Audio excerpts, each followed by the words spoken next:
Students, आज हम आपको एक्सप्लेन करेंगे चैप्टर 2 काव्य खंड का रहीम जी के दोहे। सबसे पहले हम आपको रहीम जी के परिचय के बारे में बता दें। रहीम जी का जन्म लाहौर, जो अब पाकिस्तान में है, वहाँ पर सन 1556 में हुआ था। इनका पूरा नाम अब्दुल रहीम खान खाना था। रहीम जी को जो भाषाएं थी अच्छी तरह से जिनके जानकार थे, अरबी, फ़ारसी, संस्कृत और हिंदी के अच्छे ज्ञाता थे। इनकी नीतिपरक उक्तियों पर संस्कृत कवियों की स्पष्ट छाप दिखाई देती है। रहीम जी है जो मध्ययुगीन दरबारी संस्कृति के प्रतिनिधि कवि माने जाते हैं। अकबर के दरबार में हिंदी कवियों में इनका महत्वपूर्ण स्थान था। रहीम जी अकबर के 9 रत्नों में से एक थे। इनका कला पक्ष अगर हम देखेंगे तो रहीम जी के काव्य का मुख्य विषय श्रृंगार, नीति और भक्ति था। रहीम जी बहुत ही लोकप्रिय कवि थे। इनके दोहे सभी को आसानी से याद हो जाते हैं। इनके नीतिपरक दोहे सबसे ज़्यादा प्रचलित हैं और इन दोहों में दैनिक जीवन के दृष्टांत यानी उदाहरणों को देकर कवि ने उन्हें बहुत ही सहज, सरल और बोधगम्य बना दिया है। रहीम जी की भाषा शैली के बारे में हमने आपको पहले भी बता दिया। हम एक बार फिर बता दें इनके बारे में कि अरबी, फ़ारसी, संस्कृत और हिंदी के अतिरिक्त अवधी और ब्रज भाषा, इन दोनों पर भी इनका समान अधिकार था। इन्होंने अपने काव्य में बहुत ही प्रभावपूर्ण भाषा का प्रयोग किया है।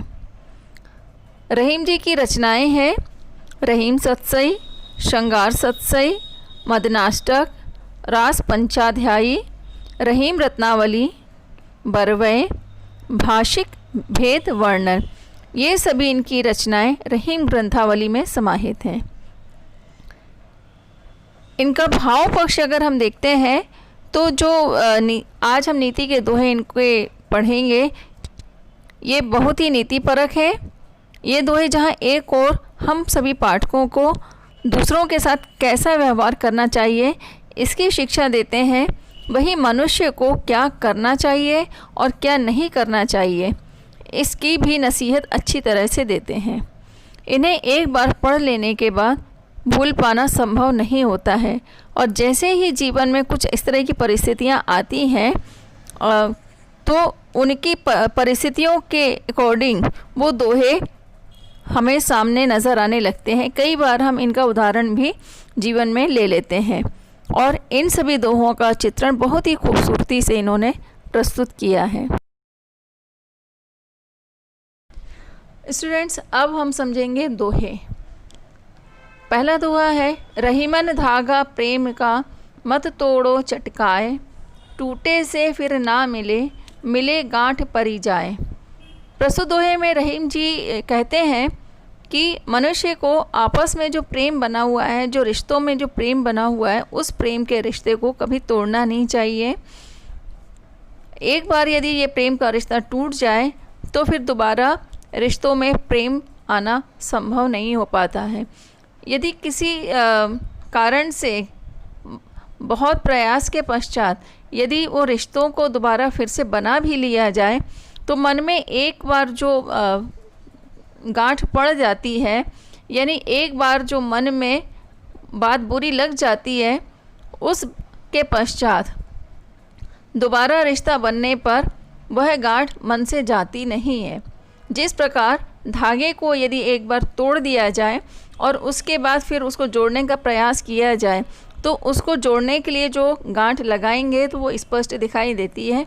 इसी तरह मनुष्य के जो जीवन में प्रेम का रिश्ता यदि एक बार टूट जाए तो दोबारा रिश्ता बनने में फिर से वह गांठ बनी ही रहती है।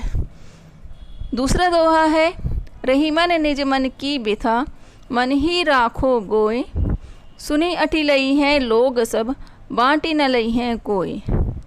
इसमें रहीम जी कहते हैं कि मनुष्य को अपने मन की परेशानी, अपने मन की व्यथा जो है वो मन में ही रखना चाहिए, क्योंकि दूसरों को जो हम अपनी परेशानी बताते हैं, अपनी समस्याएं, अपना दुख यदि हम दूसरों को बताते हैं तो वो दुख लोग बांटते नहीं हैं बल्कि उसका मजाक ज़रूर बना देंगे। तो इसलिए अपने मन की परेशानी, अपने मन की व्यथा मन में ही रखना चाहिए और उस समस्या का समाधान अपने अच्छे कर्मों के द्वारा ही निकालना चाहिए। इसमें नेक्स्ट है, एकै साधे सब सधे, सब साधे सब जाए, रहीमन मूल ही सींचिबो, फूले फले अघाए।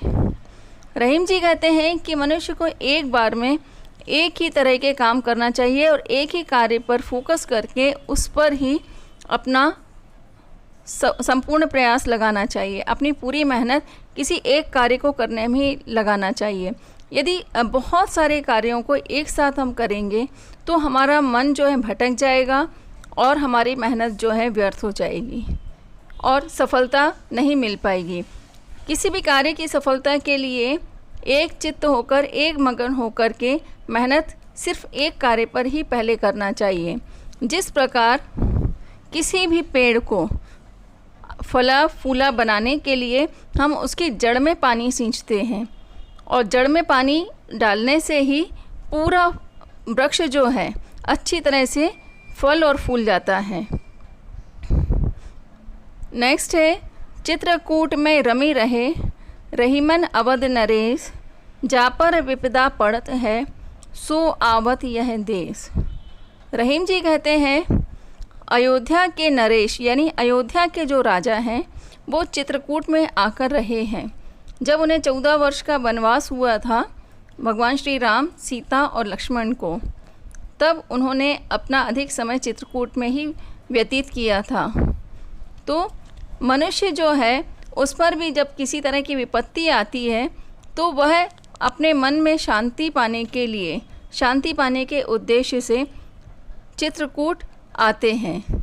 तो रहीम जी का कहना यही है कि भगवान श्री राम अयोध्या के जो नरेश हैं, अयोध्या के जो राजा हैं, उन्होंने भी अपने विपत्ति का समय यहीं पर बिताया था 14 वर्ष के वनवास के समय।